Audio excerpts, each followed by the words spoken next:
Tibbs or Tobias. Either would do. Welcome to Pints with Bridger. Thank you for having me on. Thank you for coming on. For those who don't know you, what is it that you do? So, my name's Tobias. I run TPD Creative. It's a digital marketing and design agency. We run ongoing marketing for our clients. We manage social media, content creation.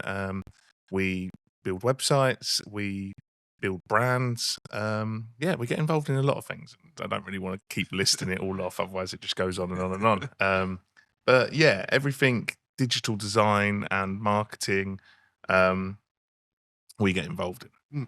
And how long have you been involved in this? 7 years. It's actually, I got a LinkedIn notification today that it's actually 7 years today, believe it or not, that I said this was my job role on LinkedIn. Oh, wow. The company was actually launched in January. I think it's January the 10th.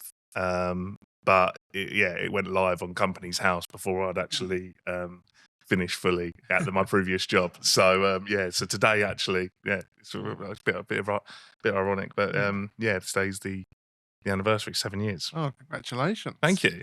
So obviously going back 7 years, Yeah. what was it you were doing back then? What brought you into this industry? So everything that TPD Creative is, I kind of studied through the years of education. So I went to Bournemouth University and I studied industrial design. In that, you are designing like products, but it's products for industry, and you're studying everything that goes into design for industry. So we studied web design, graphic design was a big part of it. How a product is presented, and there was lots of little areas. So, but before then, I was involved in logo design, little bits. I think my first logo was probably for my dad on Paint when I was still in school. And like web design, it's almost like passion projects, and it was like, so it went on like that. And then before TPD, I finished university. I moved back down to Thanet, where I live, and I couldn't actually find much work in that area. So I actually ended up designing roofs. So I worked for a company called Harmony Timber Solutions, and I designed roof trusses for about a year and a half. Then me and my now wife went traveling for a bit. I went back there. But then, it was after that phase that I started TPD. And it was kind of, I was still doing things in the background. I was working, I was assisting people where I could on weekends and stuff like that. Just going on that assisting people, I obviously did my research into you, and I've noticed a few bits from online and social media that you've been quite heavily involved in some charitable work back then as well. Yeah. And I think it was I think I got a picture. It was, is it the Luke's Legacy? Luke's Legacy. Yeah. So that was when I was in university. You really have done some research here, haven't you? So Luke's Legacy, it was something organised with a friendship group of Luke Williams. Sadly got cancer. And the first one was a charitable endeavour to raise funds, almost like a bucket list kind of thing. That was like the first one. So we ran that for a few years. And again, like when it comes to web design, I did create the website for that, and it was almost like a testing ground, that, because each year it was something that I wanted to do. I wanted to assist as much as I could. But each year I'd redesign a whole new website. And back then it was HTML, so I was designing everything in HTML. Like it's funny that you found that, but that was good. What else you found? Quite a few bits, but I don't think we'll be showing those on the podcast. You probably won't let me show them. Obviously going back to that time, that was your starting phase into TPD Creative. What was the early stages of the business like? So from the offset, as all businesses have, there was challenges. As I said, it was I was assisting people, like I said, weekends and stuff like that. And what actually happened, and it's only really in hindsight that I can look back and see that that was a contributing factor.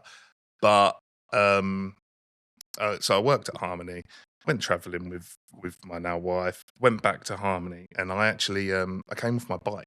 I had like a really serious like head injury. So yeah, so you might not have seen this online because I didn't post No, I've anything not about found this. that online. But yeah, I came. So shortly after coming back from travelling, I was invited on a bike trip, and yeah, so coming back home at some point, I came off the bike. I don't remember the whole day. So it was like brain hemorrhage, brain contusion, fractured wow. skull. So it was like I got like a scar, nasty scar. I'll be able to show you some pictures that aren't online. But it was a nasty thing. So at the time, I didn't really think it was a contributing factor, but it definitely was, because I went back to Harmony and I wanted to kind of, yeah, like follow my passion a bit more, be doing the things I wanted to be doing more. So I started. So at that time, I was assisting a company, and I sat down with them and I said, right, so I'm thinking about doing this like full time now, like going on my own. I was like, yeah, great for you, Tips, go for it. I was like, yeah, I was like, but I kind of need like some kind of security. Like, are you going to keep on like, is the stuff you're sending me, is it going to get more and more? Like, so I was doing their website, their social media, their like graphic design, brochures and all that. So there was a lot of work. And I said, is that going to carry on? And they were like, yeah, definitely. I was like, great. So then handed my notice in. Like, that's it. Sat down. I was like, this is a great position to start. I'm going to go on my own. I've already got this company that's sending me. They're going to give me all this work. Anyway, so I handed it in. I got my month's notice, and that's why the company was going back to what I said at the start. That's why the company was on the company's house a month before, because once I handed my notice in, everyone knew what was happening. I could start doing them things. So anyway, I'm serving my notice. About 2 weeks in, I get a message, and it's like, Tibbs, can you come see us when you finish work? And I was like, yeah, of course. Thinking this is the next project. They're going to ask me for something else. I sat down there and went, oh yeah, we've gone bust. We're going under. Okay. You might want to take that notice back. And I was like, what? And I was like, yeah, no, we're really sorry. Like, they didn't say it like that, obviously. But they were very apologetic. And they said, like, there's been some issues out of my control, out of everyone's control. And we're closing down the company. And I was like, oh.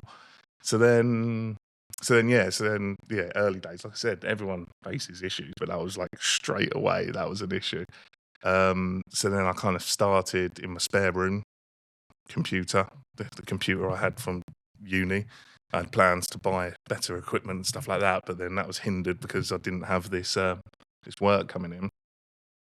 So then I just kind of hit the ground running. So then I was contacting like people I knew, people in my friendship circles, like obviously I met you through networking. I didn't know that existed. I didn't know any of that existed. If I did, I might be in a different place. So things might have gone a different way, but I don't know. But yeah, it was what it was. All I knew is that I knew some people that owned businesses, and I could reach out to them and be like, could you help this company? And yeah, so I got through. And then so at the start, it was very much just myself in the spare room, just assisting the people I could, basically. But then through just natural kind of word of mouth and people seeing the work I do and getting in touch, it kind of developed. So they were the early days, and then it was probably year 3 that I had my first hire, and it started developing more into what you know TPD as, and not just a solo endeavour. And I think that is the thing, when you look at entrepreneurship and people see, they don't see the side that we have to see, which is the struggles and the late nights. And I know you've obviously got a family as well. Yeah. How was setting up your business sort of effective sort of family life? Because were you in the early stages of having a family as you were setting up the business? Well, no. So I didn't have. I wasn't a parent then. I had a dog. That was about it. That was my only dependency, and a mortgage to pay. And that was about it. But then so Ralph's coming up to his to 4. So so it would be about a few years in. So I think it was at the same time. Things always seem to happen at the same living time. Like even when I set up the business, I was moving house, and like we mentioned the marathon. Like I was training for a marathon. That's the only time I ever done that. But that was like a lot of like I had to run for like an hour, 2 hours a day in the training and stuff like that, trying to build this thing in the background. And it's like all things always happen at once. And yeah, so when I started, when I took on my first hire, and I started developing the company into a more of a company and less of a freelance venture, that's when we were very lucky, and Ralph came along. So yeah, so what I'd done when he first came along, I luckily had the support of staff at that point, so I could be at home. So instead of just taking 2 weeks off fully, which you and I know you can't do, I actually just was at home for about 6 weeks, but was very much on my laptop and on the phone and stuff like that. But I had that support of the staff at home, and that's like, without that, I'm not saying everything would have collapsed, but it would have been a lot more it would have been a lot more stressful. So Yeah. I was very glad that it happened at that time where I had the support from the staff. But yeah, so like so for after the first year, to talking about that balance of like family and responsibilities, I now, after the first year, when my wife went back to work, I have Ralph on a Monday. That sounds like we're split up and we've got split custody, but on Monday's like my day. So at the start, he was very young and would just sleep, and I'd be able to get quite a bit of work done. And then there was like between the ages of probably the when he was 3, well, no, sorry, 2, between 2 and 3, that was a bit more difficult. But again, had the guys in the office, so I could just be on the phone. But then over the last year, I've actually started taking him in. So I take him in on Mondays, and sometimes I can get away with like a good 5 hours with him snacking and stuff like that. So it's obviously like it's a balancing act, but it's just trying to make it work and work the way you want it to work, and like understand what your priorities are. It's like, I am a father. I want to, like, I enjoy being around my child. I want to be around my child. So it's a balancing act. Yeah, but you're right. There's so many struggles. There's so many layers, and it's like, even like I said, this year, one of my key members of staff has gone away for a long holiday, and it was all agreed and everything like that. But it's like someone needs to pick up that work. So like this year, there's been a lot of late nights for me, and leaving the office gone midnight and stuff like that. But then you're just trying to balance it out as much as you can. But yeah, Yeah, and obviously with sort of late nights and the stress that comes with Mm. staff not being in and things like that. Obviously, there's the potential sort of burnout Yeah. and things like that. How, I guess, really, how do you manage that as an entrepreneur? And obviously, then you got the burnout from obviously the stress of running a business and all the other things that goes on in the background, but then also the creative burnout as well. That the obviously a lot in the creative industry gets. Yeah. How do you manage both of that? So like, I'm going to take it back to the team again. So for my team, I actively try not to pass on too many stresses, because exactly what you say. So to be creative, to be in that space, to develop and deliver great work, not having them stresses is a great. That's the clock. It seems like today is just going to be one of them days. Everything. And I know people that are watching. I'm going to leave it in because people don't understand what's happened this morning, where there's been tech issues, the phones rang, and now the clock's going off. It's yeah, I think it's just going to be one of them days. That's exactly what you're talking about. Things go wrong. Things fall apart. Not everything's in your control at the end of the day. But you crack on, and that's the best thing about entrepreneurship. You work with what you got, and and it's you find a solution. being flexible. But yeah, so again, as I was saying before the 12 dings, it's not actually 12 o'clock. It's 11. So yeah, so with the staff, I actively try not to pass on too many of them stresses. Obviously, they need to know what's going on. They need to know when things are good, when things are bad, and but I try not to overburden, because I know when my best work is as a creative is when I can be a little bit free and I can shut off a block of time, deliver that work. But then that does mean that a lot of it's on my shoulders. And I don't know. I mean, we've had the dings. I forgot what the actual question was. We're talking about stresses and the stresses and obviously how you manage sort of burnout and yeah, creative burnout. So I think like we're all different, and I think you need to find what works best for you. So like I'm a keen advocate of like exercise. So I'm not saying that I do as much exercise as I wish I could. Not another half marathon on the way? No. There was a full marathon actually. No. I did actually put my name in the ballot for London this year, but I don't know. I was quite glad when I couldn't get in. But yeah, no. What I tried. Well, I at the moment I'm doing 20 minutes a day. So 20 minutes. So this morning before I came here, I got up a little bit earlier.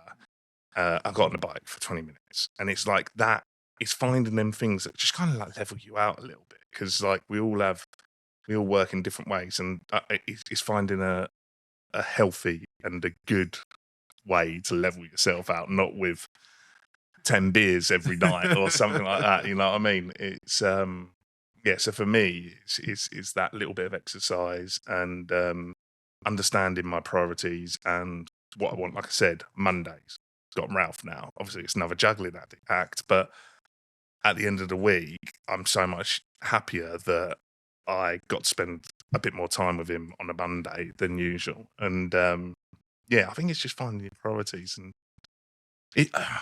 it sounds like that. Like, I'm not going to say like just toughen up and stuff like that, but it's like it's gonna come. It's like it's never gonna be smooth. Like I said about the first year, the struggles with that client, but we've had so many more of it. Like we've had people not pay, and then all of a sudden you're like, oh, I haven't had this problem before. So how do I deal with this? And it's like, yeah, you got to be tough. And I don't know if it's my industry or Well, I think all industries. I think it's all industries, to be honest. I mean, you know, I've got a few sectors as part of our business. 15. Well, 15 different hats, but with the business itself, it's web hosting. We've got social media marketing. There's the printing side. We've got our event side of the business with our networking events, things like that. And each one comes with its own challenge as well. And it seems that almost people just go, "Oh, you're a small business. And we don't need to pay the invoice this month. Yeah. You can wait another 30 days." Yeah. They don't see the side that goes on behind. Yeah. Oh, a large corporate might be able to hold on to that payment for another 30 days, but people like us, where it's a small and medium-sized business, Yeah, you got your mortgages you've to got mortgages pay. you've got to pay, you've got staff to pay, and other things like that, and it is tough. I don't think people see that. Yeah, and then the thing is, you strive for them bigger businesses, and then when you do get them bigger businesses, you realise that's sometimes where all the issues lie, because you say they expect you to be able to swallow it, and it's like one client we have, like we don't do loads for them, but they're a big client and they're a big company. I'm really proud that we work with them, but then we send their invoice, it's like 90 days, and you're like, well, I couldn't survive off just that client because we couldn't wait 90 days for this payment every single time. Or you get it where you send them the invoice and they go, "Oh, you missed our payment run by a day. You got to wait another month." You're like, "Seriously? Your payment run. Yeah, our payment time is 14 days from invoice." Yeah, Sorry. signed our agreement. You signed our agreement, which like on our agreement it's 10 days we usually put. And it's like you signed that agreement. I'm on one at the moment and I'm going through I need to be an approved supplier to get my payment. So to be an approved supplier, I need to fill out all these forms. And part of this form is references for the quality of work.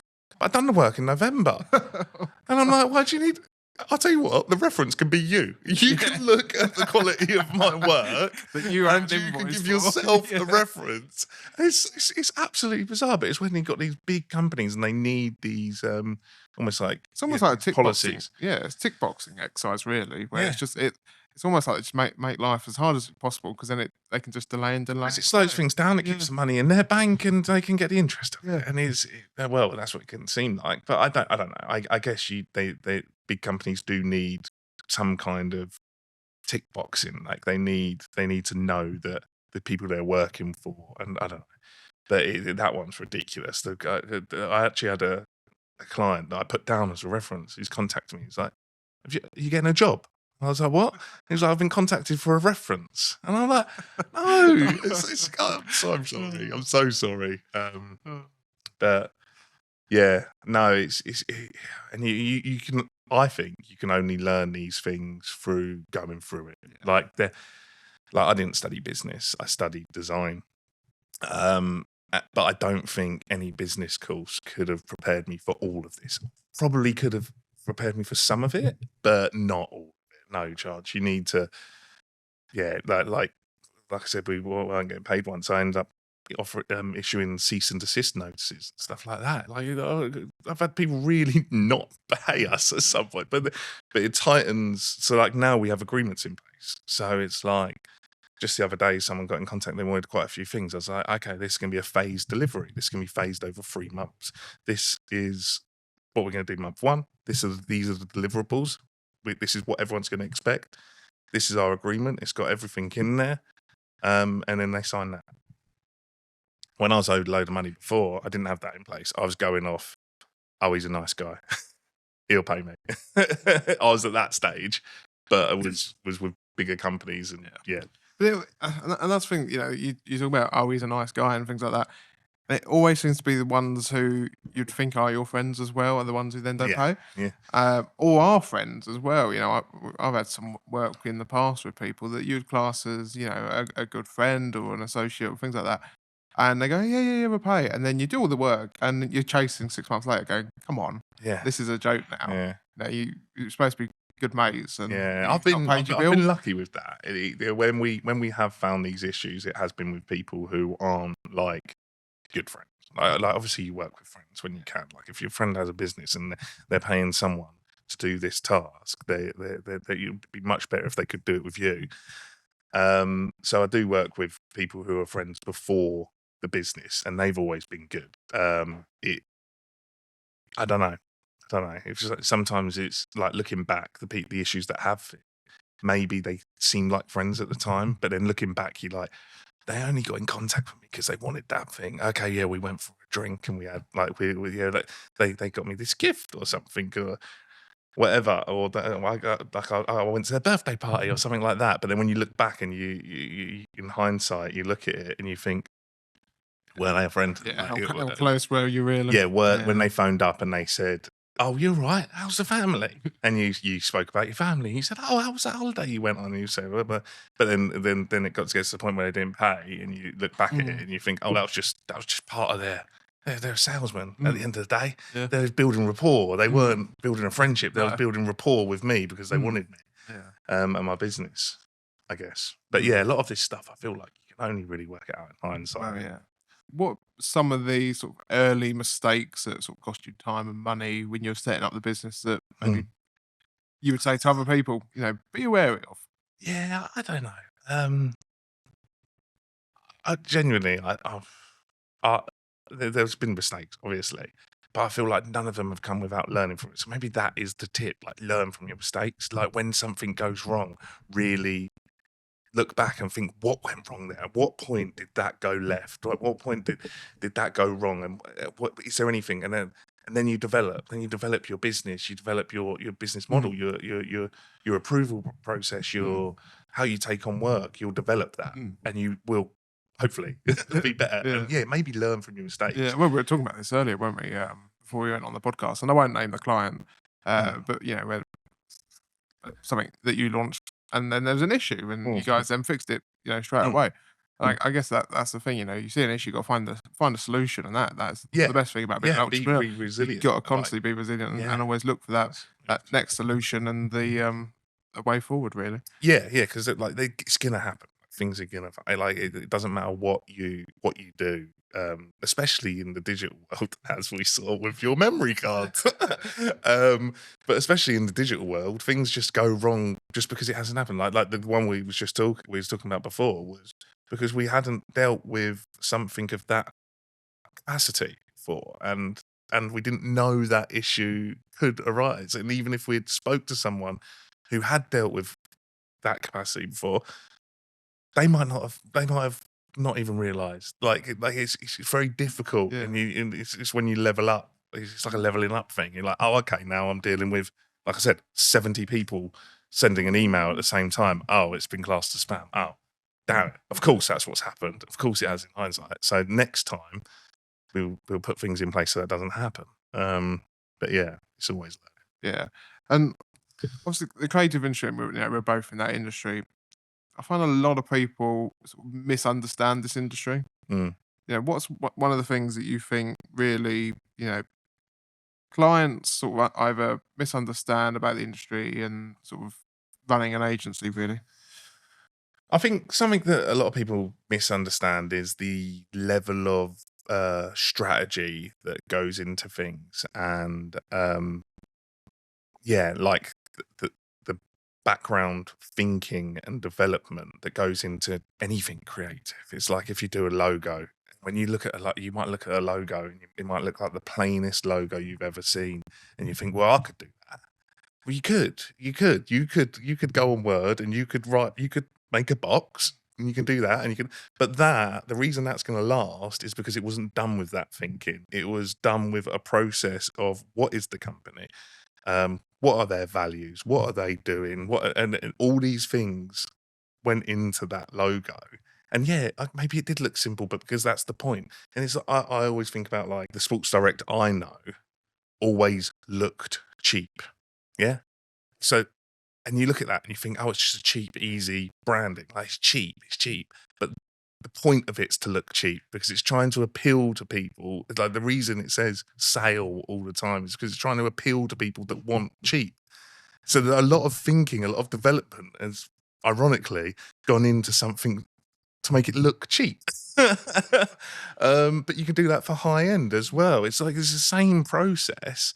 But if the people you like Weatherspoons, like they're trying to advertise to people who want a £1.89 ale, and a lot of thinking will go into even their pricing, even like why it's £1.89 and what not £1.90. And yeah, I think it's the thought process. I think a lot of people just see, and I don't think it's their fault.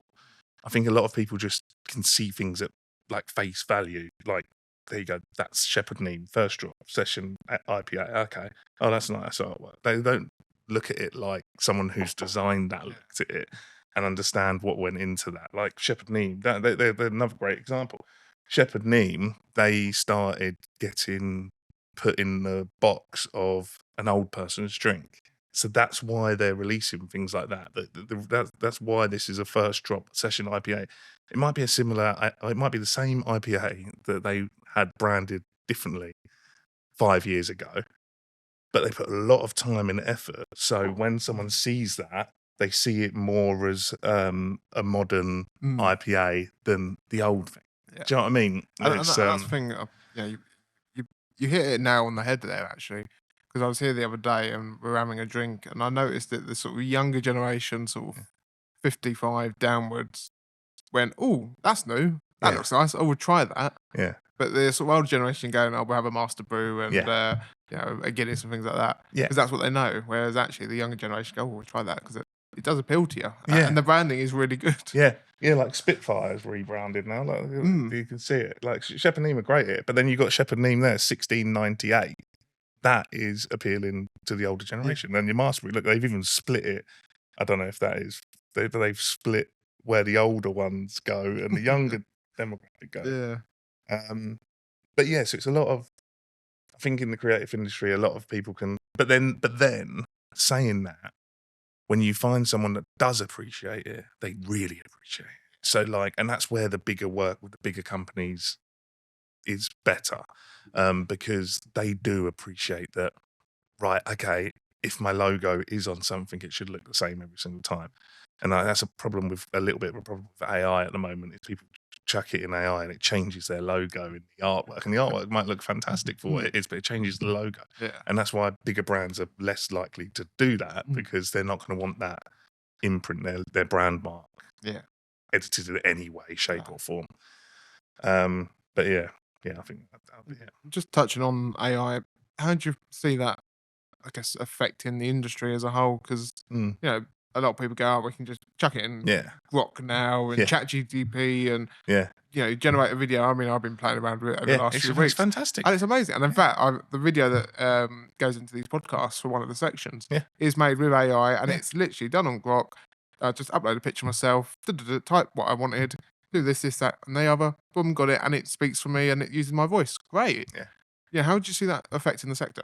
Yeah, massively. I think it's going to affect everything. I think the creative sector and what we're involved in, yes, but it's clear because it's clear it's going to affect that. But the thing is, there's been advancements all along the way, like even Canva coming about, so people could make their own artwork, and we get involved in CGI visuals and 3D modeling and stuff like that. There's been loads of advancements over that, and no one asks me about these advancements. The thing is because it's not so wide. It's not affecting all industries. All industries are going to be affected in one way or another by AI. So it's a tool at the end of the day. It's up to you to decide how you're going to use that tool. I think it's going to speed up some things. I think it's going to showcase when people aren't using it. At the moment, you've got the caricature thing going around. It's great. Like it's fun. It's great. You look at that, you smile, and you're like, oh yeah, that is that person. That's everything they do. That's Have you done yours yet? I haven't, but I did do the pop vinyls. Oh yes. Back in the day, I'd done that when the toys went crazy, and I released something talking about the toys. I was like, it was when everyone was doing the toy versions of themselves. That was crazy because there's trends, right? There's always trends on social media. Everyone can see it, but it's trends in everything. There's trends in fashion. But that one there, the toy one, was crazy because everyone jumped on it. So before that, you had people talking about AI and going, oh, what's the legality of this? Oh, they're using images and they're recreating this. That's wrong. And then all of a sudden, the toy thing came around. You had the police making toy versions of their squad and putting it on there. You had Royal Mail, you had big brands, but then you had Dave down the road that does a bit of plastering. He's doing it as well. And nothing has been that widespread ever. Like trends happen, and they might happen. Like Canva templates came along, and everyone, if they had like a nail bar in their spare room, that they could look as good as these big brands. Great, cool, that's fantastic. Like that gives them a level up. But but that was the smaller brands. The bigger brands still developed their artwork not correctly, but in the correct software. And still had artistic license over it and still created their own thing. But so it was only the smaller brands. But that one, the toy one, it was everyone was doing it. I think that I was talking about this the other day actually to someone. It was almost like, AI has been around for ages, and I've been playing around with it for a few years. And all of a sudden, I think in the last year, it's just blowing up, and it's just like, where's this come from? Where there's all these apps suddenly just gone. Here we go, straight to the market, and everyone knows how to use it. It's just accessibility. I think it's just accessible, and everyone knows about it. It's like, but yeah, you're right. The technology's been around for years, and it was like decades even used a version of it. It's been massively developed. A bit like QR codes. Like QR codes, I remember them when I was a kid. But there was QR codes, but your phone wasn't able to record it, so that was the block. Or scan it, and then it could scan it, but you needed a special app. And then the moment that cameras in your phone, and this is like decades after QR codes being invented, the moment your phone camera could pick that up, all of a sudden QR codes were on everything. They're on business cards because it's accessible, and it's the same with the AI. All of a sudden it became accessible. You could just go on ChatGPT. You could copy the prompt from someone's Facebook post, chuck it in, chuck a picture of you, and it's accessible. It's just there. It's done. But yeah, I think it's going to affect everything, and it's how you're going to use it. Like years ago, we're probably going back 3 years ago now, when ChatGPT first became a conversation in the office, and we were like, what are we going to do? Oh my God. And it's like, right, how are we going to use this? Like the Pandora's box is open, okay? Like this is there. This is a thing. It exists. How are we going to use it? So we've used it probably every day in the office since. But yeah, you just got to remember it's a tool, and I think people fall into the trap sometimes with it, of especially in like social media when you mention that, of just posting because it's easy. So it's like, if that wasn't easy, if that took 3 hours to create, would you still have posted it? No? Then maybe you need to think about why you're posting it. And then it goes down to back to the strategy of things that people don't tend to see. A great example was Tough Mudder. I saw Tough Mudder, and like you could see it happening in real time. Tough Mudder, UK, never posted anything cartoony. They're about grit, right? They're about real people, grit, getting mud on your face, going through, pushing through hardness, and doing the hard thing, doing the hard work to get to the end result. And then all of a sudden, you started seeing post a cartoon. And you're like, and I could see it was AI. Other people wouldn't see it was AI. I'm like, this is a shift. This is weird. And it's because it was easy, I imagine. I don't know what happened in Tough Mudder HQ. But it was because it was easy. Like, they never posted cartoons before that. It was all real human people. But because it was easy and they didn't have to pay an illustrator to do it, I imagine, they done it. And then it went down a slippery slope, and then they posted this other thing, and that was AI image. And you're like, okay, why are they doing like that? It doesn't align. This doesn't align with who they are or what they're doing. And then they posted a AI picture of a person holding up a sign. I don't remember what it was word for word, but it was something like, God gave you enough, or something like that. And you're like, that's weird. You're like, why is this big brand mentioning God? You go to America and you go to some of the events that I go to, like Turning Point USA, and you speak to people there. They want to get married. They want to find the love of their life. They want to have children, and they want to go back to having that traditional conservative beliefs that most people have. Most people. Well, most people. Yeah, some people don't. I have. Yeah. It gets me in trouble sometimes. Yeah, But, you can't really say most. Yeah, most. I don't know. I know you're taking an angle there that is it's beyond my. Most people in my understanding. circle. There we go. There we go. Yeah, that's the massive things comes down to your circle, though, doesn't it? Like that, like everything comes down to your circle. It's like it's like a bit like peer pressure, and like people doing things just because it's like you can link to everything, like drug usage. Like, oh yeah, everyone I know does it. You know, you're around the wrong people, mate. So yeah, no, we're going a little bit political. You said you weren't going to get political on this. And that's why I'm going to move it on. So obviously, talking about circles, and people giving you advice that are in your circles, and if they give you the wrong advice, that you can go down one path. What advice would you give to those who are looking to get into business or even into the industry that you're in? Probably widen your circle. Because How did you do that? I found out about networking. No, genuinely. Like I said, when I started, it was just I felt like I just knew these people. I knew people my family knew, and that's it basically. And obviously, yeah, I work in social media, so we was using that as an outlet, and the website, and obviously there's ads and stuff like that. But in terms of human connection, like a lot of what we do for someone to trust us, like for a business to trust us and hand over, I don't know, even their website login, like that's a massive thing. Because if they don't trust, like there's a lot of people I would not give my website login to, and sharing them details, like you need to be able to have that face-to-face connection a bit, not all the time, but sometimes. So with me, I was actually invited to a BNI. Someone said, "Oh, I went to this one." It was actually in Ashford. It was the Ashford one, and I went to it.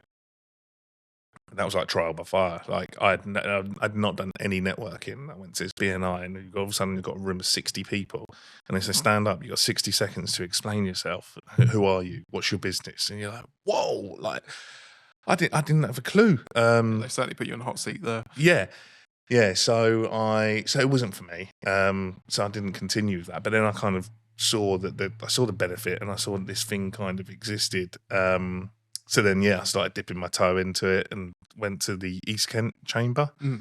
And that was a lot more chilled. It was breakfast. There was conversations and stuff like that. And then I spent like the next year just being like a networking nomad. I was like just dipping myself in all these different little scenarios. That's how we met. Yeah. So that's how we.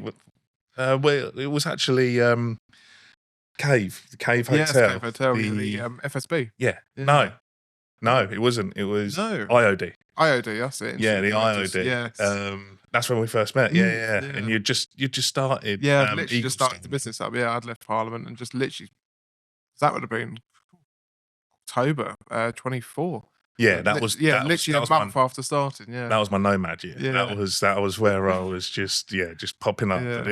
and it was because of that. It was because I wanted to kind of get in a sense of what these rooms are like, and I definitely like the chilled out ones a bit more, and like the places where you can actually speak to people and stuff like that. It's not like forced, and yeah, that's right. I really like the Kent and Victor Chamber of Commerce networking events because you can go along, yeah, you see your familiar faces, but you see so many new people as well. You can sit and have a chat with them, yeah. and you get a bit of food and a bit of drink. I feel like I had a good perspective of it though, because I hadn't done it. I mean, that's what I mean. Like, that's what I'm saying. Like, there's no real right and wrong way, No.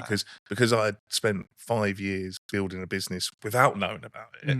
I wasn't so heavily reliant on it. Like, I kind of could just go in a room and just be myself. Whereas you see people go in rooms who have just started businesses and they're desperate for work sometimes, and they're there to get clients. And I'm walking into this room, I'm spending an hour in this room, I need to leave with a client.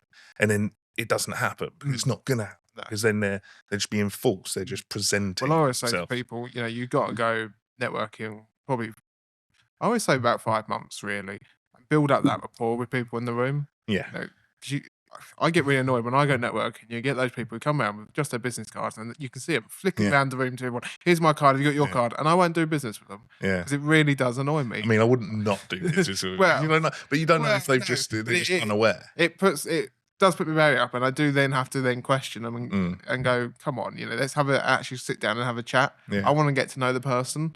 When I first met you at the IOD event, I then went to the chamber events, and I kept seeing you at every chamber event, and then we would sit down and have a chat and a catch up, and that's it. You build a rapport with someone, and then you go, oh, okay, what services do you do? Okay, I can use your service on that thing, or I've got a friend or a client where we can't help them with, but let's pass them over to you and things like that. Yeah, it's definitely like multi-level, the benefits of the networking thing. So it's like I said, I got forced into that. Not forced. I got forced into the 60-second pitch in BNI, which I didn't know was coming. But that forced me to explain my business in 60 seconds, which is something I'd never done. And it's like, and to a room. And up to that point, people didn't care about my business and didn't care about asking me. They wanted to talk about more about what I'd done last week and whatever. Or I was speaking to someone I knew, and I was having an actual long form discussion with them, and was explaining and almost using them as a sounding board, but getting that chance. And then all of a sudden you go, oh, you've got to explain your business.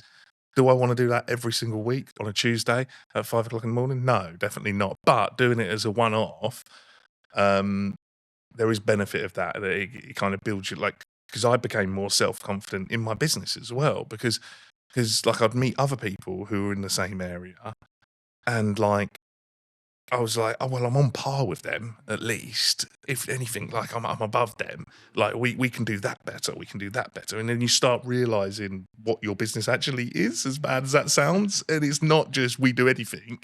It's, oh, we do this really good. We do this really good. We do this really good. We do this really good. There might be a lot of things, but you know what you're good at, and you know when to be able to pass things on. Like I remember the first time when I first started, I got myself, like I said, I was just looking for work, and I didn't really care what it was. I just needed some kind of work. I was working from my spare room. I remember at one point, someone was paying me like an hourly rate to assist them with their website, and I go there, and they're like, oh, the printer's broke. Tibbs, can you take a look at it? And I'm like, well, I'm not a printer expert, and I hate printers. And I was like, yeah, you do computers though, didn't you? So then I spent like an hour fixing a printer. So in my head, I was like, well, I'm getting paid, but that's not what I'm gonna. No, you're not getting paid for the job you're supposed to. I'm not going to put that under the services list now. So I think that's where it benefited me a lot was understanding my business as bad as that sounds, and I don't know, maybe I could have done it a different way. I could have spoke to myself in a mirror every morning and told myself I'm the greatest at it, whatever. But that was the way I found to, and that benefited that area as well as work. Like work's come out of it.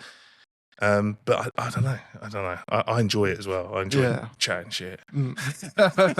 This is why I started the podcast as well. But no, you are spot on there because, for me, I found that 'cause I went into business at a young age. Very young. Yeah, really young. And I never liked going networking at 16 and 17. But now I love it. And I've got my own networking business as well, where we do events across Kent. And for me, I found it grows your confidence as well, especially when you're new into business.